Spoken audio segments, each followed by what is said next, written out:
ਇੱਕ ਤਾਂ ਜੀ ਆਪਾਂ ਪ੍ਰੋਡਿਊਸਰ ਸਟੇਟ ਆ ਪੰਜਾਬ, ਹਾਂ ਬਾਕੀ ਬਹੁਤੀਆਂ ਸਟੇਟਾਂ कंज्यूमर स्टेट ਆ।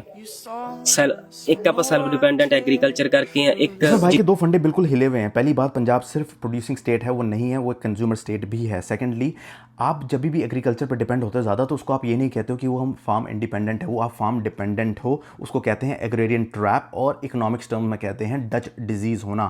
डच डिजीज़ क्या होता है? जब 1960s और 70s में ग्रीन रेवोल्यूशन आया तो बड़े सारे लोगों ने पैसे कमाए from wheat and rice production, MSP मिलने लगी। हुआ इससे ये कि बड़े सारे लोगों ने फिर ज़मीनें खरीदी, लैंड की प्राइस ऊपर हुई, तो जितने भी इंडस्ट्रियलिस्ट थे उन्होंने अगर पंजाब में आना था, दे कुंड, बिकॉज लैंड की प्राइस बहुत ज़्यादा थी।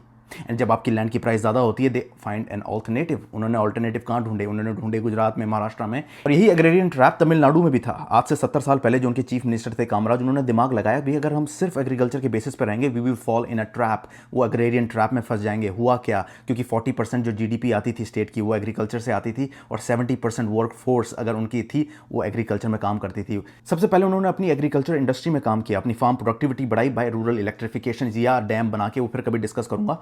बट उन्होंने जो इन्वेस्टमेंट करी वो नॉन फार्म सेक्टर्स में करी, जैसे कि स्पेशल इकोनॉमिक जोन्स, जैसे कि इंडस्ट्रियल एस्टेट्स, टैक्स कट देने लगे, कंसेशंस देने लगे। जो अशोक लीलैंड कंपनी है उन्होंने उस समय बुलाई थी 1950s में, और वो आज भी वहाँ पे मैन्युफैक्चरिंग यूनिट है उनकी। And then so many other companies. फिर उसके बाद उन्होंने अपने स्कूल पे काम किया, उन्होंने अपनी प्राइमरी एजुकेशन पे काम किया, सेकेंडरी एजुकेशन पे काम किया, स्कूल बनाए। उनके चीफ मिनिस्टर बनने से पहले 6000 गांव ऐसे थे जहां पे स्कूल ही नहीं था, तो प्राइमरी एजुकेशन फ्री करी, सेकेंडरी एजुकेशन फ्री करी। उसके बाद इंजीनियरिंग कॉलेजेस बनाए। फिर जितने भी सारे इंजीनियरिंग कॉलेजेस से निकले और जो टेक्निकल नॉलेज के साथ थे वो इन कंपनीज में जाके काम किया।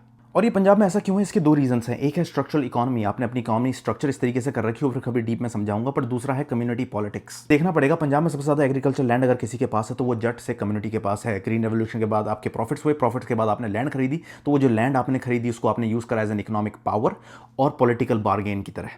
और जिस तरीके से वेस्ट बंगाल में ट्रेड यूनियंस है, पंजाब में है फार्मर यूनियंस। दे रेजिस्टेड स्पेशल इकोनॉमिक जोन्स। वो इंडस्ट्रियलाइजेशन के बिल्कुल अगेंस्ट थे। उन्होंने कहा हमें चाहिए एमएसपी प्रोक्योरमेंट, हमें चाहिए क्रॉप सब्सिडीज, हमें चाहिए फ्री इलेक्ट्रिसिटी। आपका पॉलिटिकल कल्चर इसके अराउंड बना। जितनी भी पॉलिटिकल पार्टीज होगी 1990 के बाद, दबा के उन्होंने ये चीज़ करी। दबा के आपका जो डेट टू जीएसडीपी रेशियो है वो 45% हो गया पंजाब का अभी के टाइम पे। ब्यूरोक्रेटिकली और इंडस्ट्रियलाइजेशन के लिए ज़मीन लेना, लार्ज प्लॉट्स, बहुत ज़्यादा डिफिकल्ट हो गया। फिर जितने भी इंडस्ट्रियलिस्ट हुए, they went for another option. They went for Gujarat, Maharashtra and later years में हरियाणा।